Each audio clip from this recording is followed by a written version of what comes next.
Welcome everyone to the Lake Country Art Gallery this morning. We are at the exhibit called Equipment Space. Before we get started today, I would just like to acknowledge that we are the Lake Country Art Gallery, and the Lake Country Art House is situated on the traditional and unceded territories of the Okanagan peoples, the Silix peoples. And as guests on that land, and this is quite apt for this particular exhibition, I would encourage you to think about what it means to be a good guest on the land and a good guest in our communities. How can we look after our land? How can we be good guests? So yeah. So we are here today at the Equipment Space exhibition. There is myself, Alison Beaumont. We have Pippa Dean Veerman, and we also have Eddie Beaumont as well. So Eddie is here too. Okay, all right, awesome. So I think what we wanted to start off with today, though, was we wanted to introduce you to one of the tools that we have available at the gallery, which is called Delve In. That's going to be available. We'll email that out to you, and then also it'll be available as a link underneath this video as well. This is a gallery guide to help guide through each of the exhibitions that we have here at Lake Country Art Gallery, and to really tell us a little bit more. And to ask some questions, and that's really what we're going to be doing today, is asking some questions and really exploring maybe this new type of art that you've never seen before, which is conceptual art. So Eddie, I think what we'd like to do is just introduce those three areas of conceptual art, the idea of binary, and then they also have the idea of equipment as well. So I'm just going to actually... So today we're going to take you to the first part of the exhibit. As you come in the door, you can, as you can see here, Bjorn, especially with your camping, you can see a camping mattress, pillow. What else can you see there? There's just, this is part of the exhibit. And looking at it, you might think, hey, wait a minute, there's no painting or sculpture or clay, or I don't see any mediums I normally see. I see stuff that I would pick up at the store. Well, in understanding that, we have to tell you that this is conceptual art. Conceptual art is art in which the medium, that means what it's made out of, is way less important than the idea behind the art. So the message in conceptual art, or sometimes you can call message a concept, that's what the art is about. So Matt and Lucas Glen want to share some of their ideas with us. And in order to share their ideas with us, they are putting some equipment together, literally in this case, to share their idea. And when we look at art, there are some things that we can always do, no matter what the exhibition is, to help us to start to understand what the art is. And one of those things is actually just identifying and looking at the elements that make up the art. It could be the mediums that we can see, and really just describing that. So as Pippa said, we've got the thermarest mat, we've got a pillow. Eddie just showed us a close-up of the plant, which appeared to have its own equipment as well. It had some kind of electronic feeding equipment there. And then over towards the wall, there is a Ski-Doo backpack that appears to be holding some water in there, and some electronics. And then we also have maybe what we might see as well as a camping kit. Sometimes when we go camping, we have some pans that kind of all go together. And then in one of the pans, can you go really close into that, Eddie? What do we see? we see some kind of meat that is wrapped up in plastic. So we can see that really, really close up. You can come back out again, Eddie. So they're being fed, being nourished while they're outside. So Eddie, actually, I'm just going to take that from you for a second. I'd just like you to, I was just going to ask you some questions just about the idea of conceptual art and how you would explain that. So the description that we have in Delve In is conceptual art is a medium in which the concept is the driver and the materials follow to serve the message. In conceptual art, the meaning conveyed is more important than the making. So Eddie, could you tell me what an artistic medium is? I think that an artistic medium is like, for example, painting or clay sculptures or felting or that kind of stuff. Okay, so that's a medium. And then when you think about a message that art can have, what do you think the art is just for decoration? No, I think it has a message.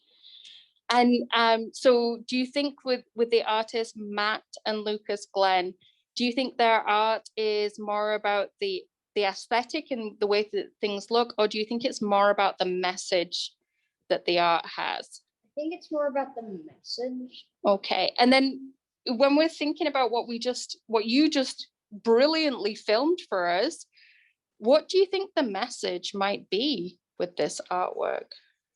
Well, I think it's like the mix between humans and then Mother Nature. Like this plant is sort of connected, it has all of its own equipment. Okay, that's really powerful. That is, and it's interesting that a title, we haven't really gotten into, title is equipment space. So having the plant with equipment and the people using equipment, this exhibit might be in that space where all of these things have equipment, that it's exploring this space where plants have equipment, people have equipment. The equipment, we're going to investigate the equipment. So I think we could go on to the next piece now and see another piece that has more equipment. What else have they to say about equipment and space? We're coming into a room kind of all by itself here in the gallery. We're looking at a figure. First, before we talk too much, have a good look around. See what the things are that might be the same as the last piece. See the things that might be different from the last piece. Wonder what's in his backpack there. Their backpack.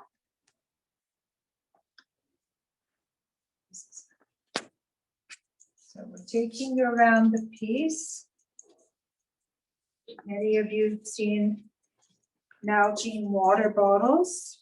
They're probably spread all around planet Earth.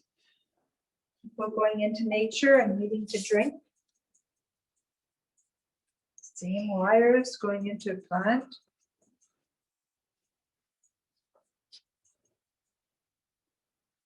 Great camera there. So Yes. the other thing that the artist spoke about when we chatted to them was binary. And we also put a description of what binary is in Delve In, and it talks about relating to, composed of, involving two things. So in the example that we have here at the exhibition, we're talking about the relationship between humans and nature. And when we think again to the title of the exhibition, Equipment Space, it speaks of the equipment that us as humans have, and then also the space that we also take up as well. And Eddie, I just wanted to ask as well, if we can go to you again, and if I can just ask you to talk about what your impressions of this particular piece are. Well, it sort of shows that they are trying to help the plant maybe survive. And why do you think they are helping the plant to survive? Maybe to give them air to survive, maybe? The plant or the The human? plant. Okay. And we can see here as well, when we look at the figure and also the plant, how are they connected? They're sort of connected through this tube. Okay.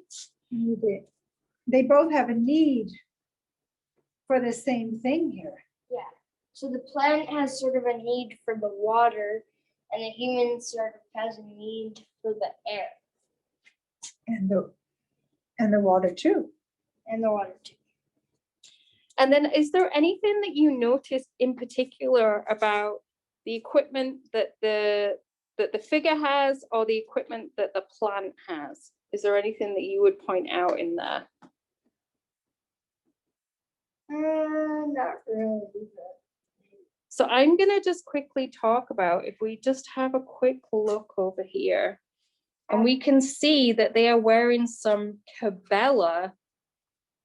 Which is sort of like fishing equipment that you would maybe use to go fishing.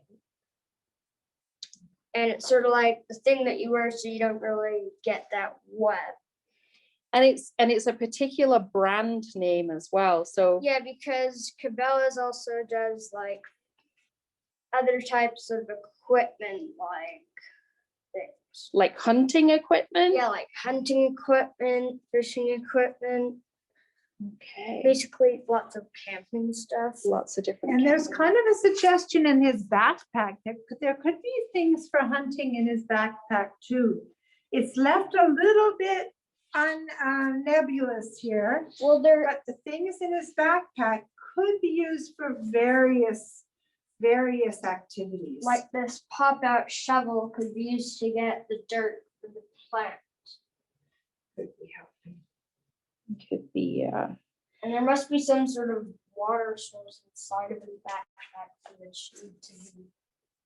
And the idea that the plant has agency, which means the plant has control over itself, it gets to have equipment too. We don't know who's given the plant equipment, or if some mother plant has come doled out all of the little plants equipment, but the plant seems to have power with all of this equipment around it as well. So when we visit an exhibition that is conceptual art, what can often happen is that it starts to raise lots of questions for us. So Pippa talked about some questions that she had about the plant having agency or control over itself. And then also speaking about the different materials that we have there as well. So, and that's another thing that the artists spoke a lot about, was that they were very particular about the different materials that they picked and the different objects. And maybe that we can also think about, where do these objects come from? How are they produced? Are they environmentally friendly? Are they good for our environment? Do we need all of these pieces of equipment in our lives to be able to operate in the space that we're in? And then I'd like to say that when we look at conceptual art, we have to bring our ideas and experiences in. We might be someone who knows all about this equipment, or we might be someone who's never gone camping and doesn't understand it at all. But what we are doing is still making connections with what we know and what we see. And it's up to us to think about the ideas that the piece gives to us. So as a looker of this exhibit, we have some power too to make decisions around what we think the meaning is. And this is an interesting show. It doesn't have any titles. So Matt and Lucas Glen are not giving us hints. They want us to think for ourselves. And also, as well, Eddie, do you think that this piece here is connected to another piece or another part of the exhibition? Well, there is the Cabela's that sort of connects with the piece over there. Are you going to take us over that way? Okay, sure.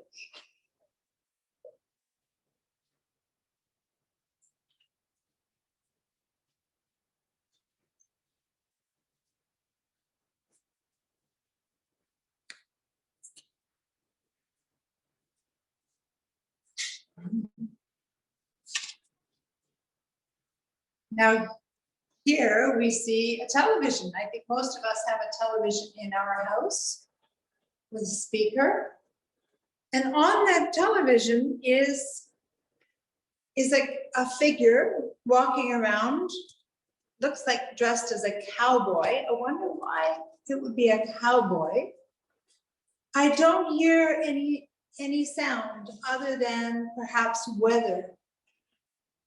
There's only one person, and he's in pretty ominous nature. Ice on the side of a lake with a lot of snow.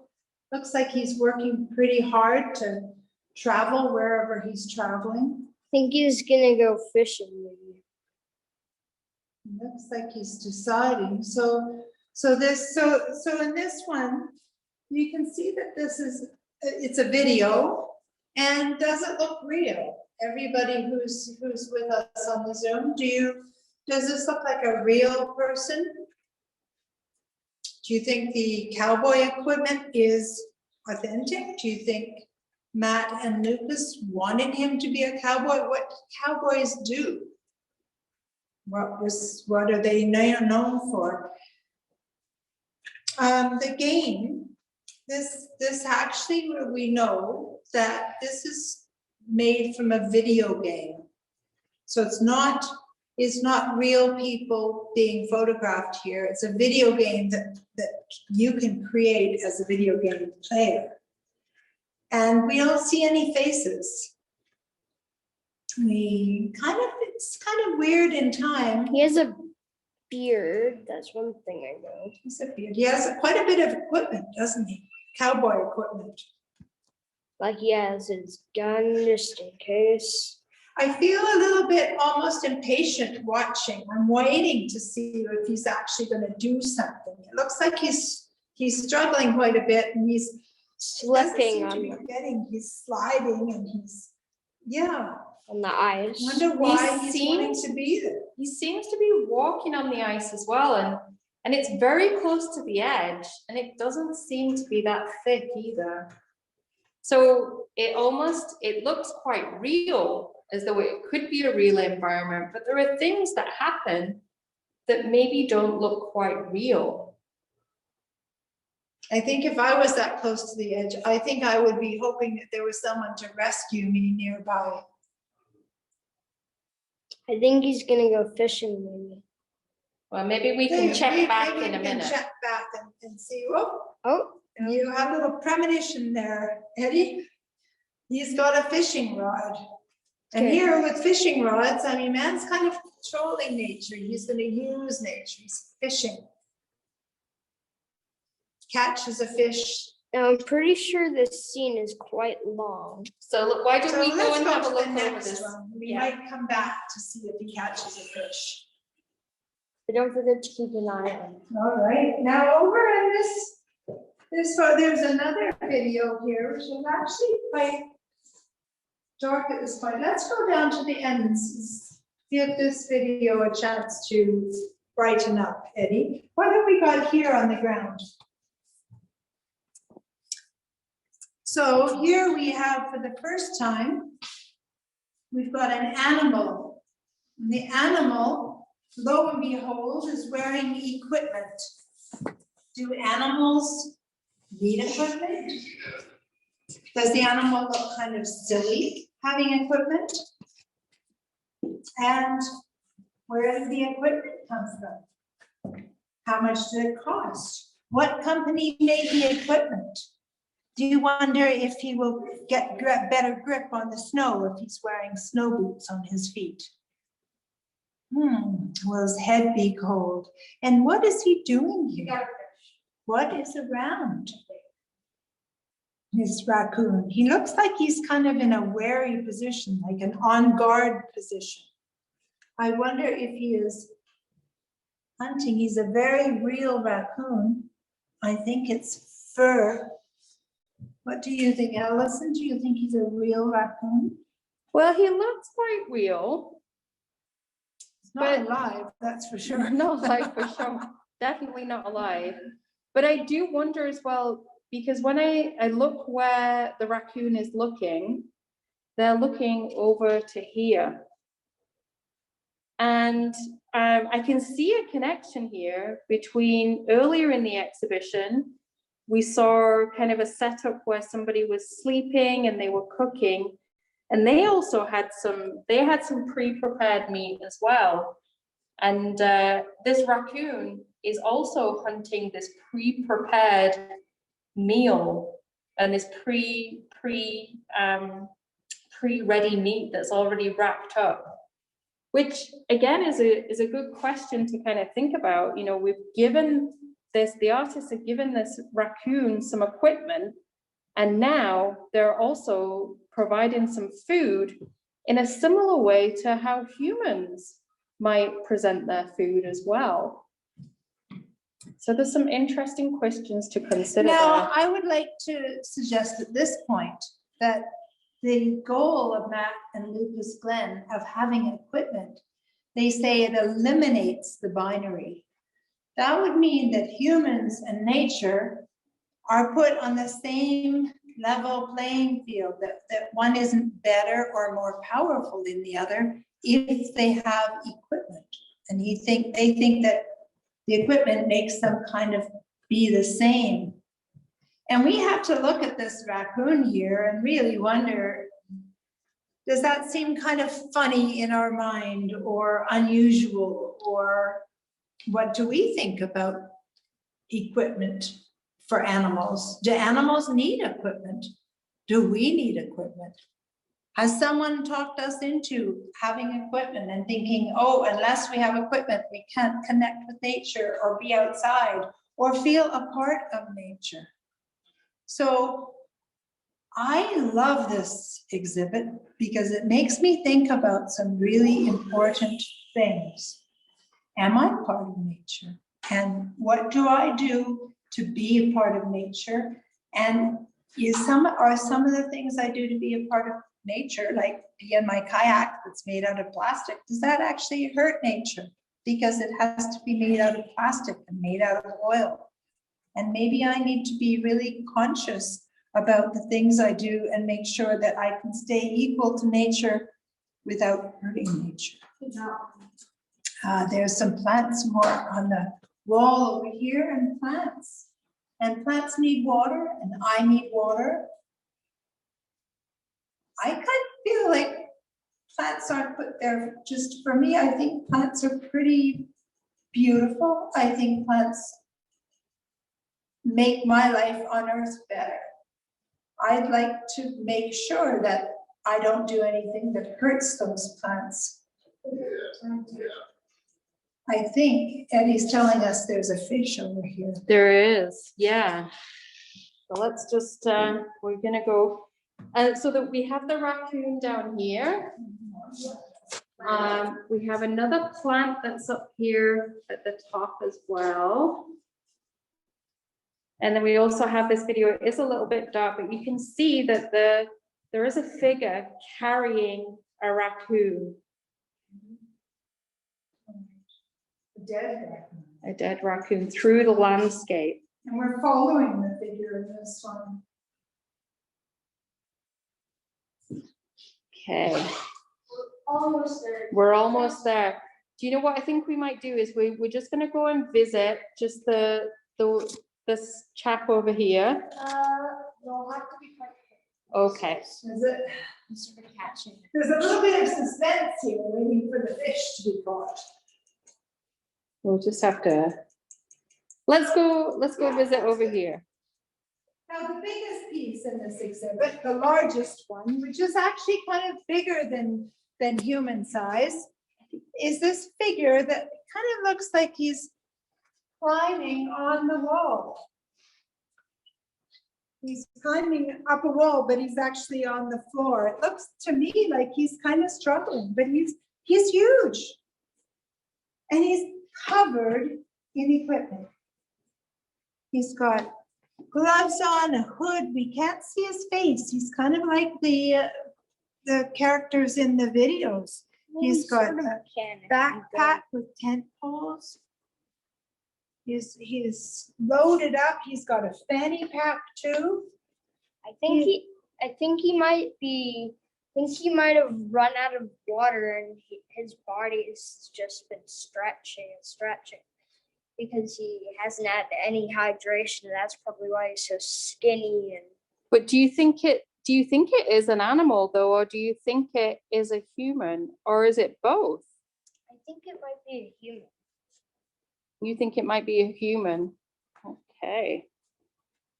I think it could be both. Because it sort of looks like a human face if you look at it. Okay. But do the arms look human? Not really. They sort of look like maybe an alien cyclops or something. Yeah, kind of neither human nor animal, nor. If you look underneath very closely, you can see that he has a beard. He looks kind of burdened by his equipment on his back. It does look like he's weighed down by something, doesn't it?